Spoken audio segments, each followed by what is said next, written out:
Hi, இந்த தளத்தின் உறவுகளுக்கு வணக்கம். நான் உங்கள் செந்தமிழ். தினம் ஒரு கதையில் இன்று நாம் பார்க்கவிருக்கும் கதை சிங்க அரசனுக்கு ஏற்பட்ட ஆபத்து.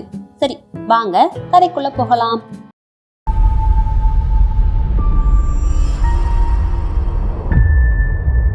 இந்த கதையில ஒரு காட்டுல வயசான பலம் இழந்த ஒரு சிங்கம் இருக்கு. அதுதான் அந்த காட்டுக்கு அரசன். அதுக்கு பலம் இல்லாததால எல்லா மிருகங்களையும் கூப்பிட்டு அவர்கிட்ட பல பணிகளை செய்யுமாறு கட்டளையிட்டு வருது.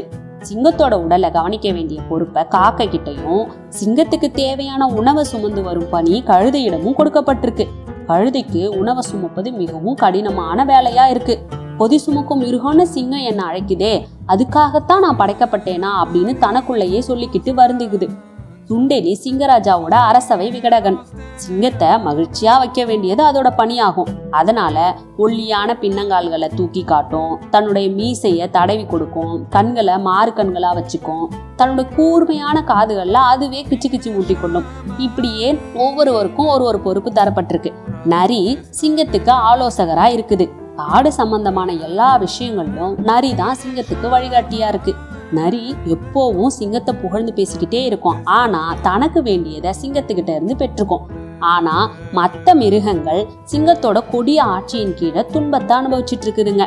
ஒரு நாள் காட்டு மிருகங்கள் எல்லாம் ரகசியமா சந்திக்குதுங்க. ஆனா வஞ்சக புத்தியுள்ள நரி சிங்கத்துக்கிட்ட போயிட்டு அந்த மிருகங்கள் சந்தித்ததையும் அவங்க விவாதிச்சதையும் கூறிடுது. உடனே சிங்கம் எல்லா மிருகங்களையும் அழைக்குது. என்ன அரியணையில இருந்து நீக்கிறதுக்காக திட்டமிட்ட நீங்க ரகசியமா சந்திச்சதையும் நான் கேள்விப்பட்டேன். சதி செஞ்சவங்க யாரு அப்படின்னு கோவமா வேற கேக்குது.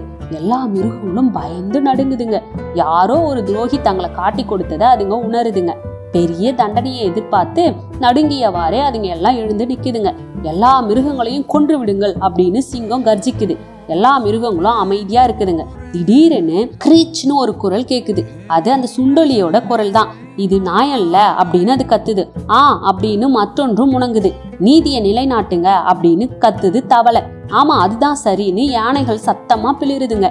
எல்லா மிருகங்களும் ஒன்னா சேர்ந்து சிங்கம் ஒழிக அப்படின்னு கூச்சல் வேற போடுதுங்க. சிங்கம் மிகவும் வியப்படையுது.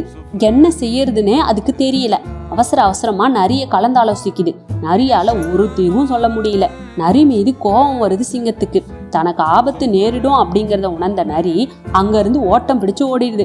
இதுக்கிடையில எல்லா மிருகங்களும் சிங்கத்தை நோக்கி நகர்ந்து அதை சுற்றி வளைச்சுக்குதுங்க. சிங்கத்துக்கு பயம் ஏற்படுது. வலிமை இல்லாததால சிங்கத்தால அந்த மிருகங்களை தாக்க முடியல. காட்டு பண்ணி சிங்கத்தை குத்துது. எல்லா மிருகங்களுமா ஒன்னா சேர்ந்து சிங்கத்தை தாக்குதுங்க. கொடிய சிங்கத்தை அதுங்க எல்லாம் சேர்ந்து கொன்னே போட்டுருதுங்க. அன்றையிலிருந்து அந்த மிருகங்க யாரை கண்டும் பயப்படுறதே இல்லை. அவை எல்லாம் ஒன்னா கூடி அமைதியா வாழ்ந்து வருதுங்க. நீதி, கொடுமை சீரழிவைத்தான் தரும். சரி, இந்த கதை பிடிச்சதுன்னா லைக் பண்ணுங்க, ஷேர் பண்ணுங்க. கதை குறித்த உங்களுடைய கருத்துக்களை பின்னோட்டங்கள்ல பதிவிடுங்க. நாளை வேறொரு கதையுடன் சந்திப்போம். அதுவரை விடைபெறுவது உங்கள் செந்தமிழ். நன்றி.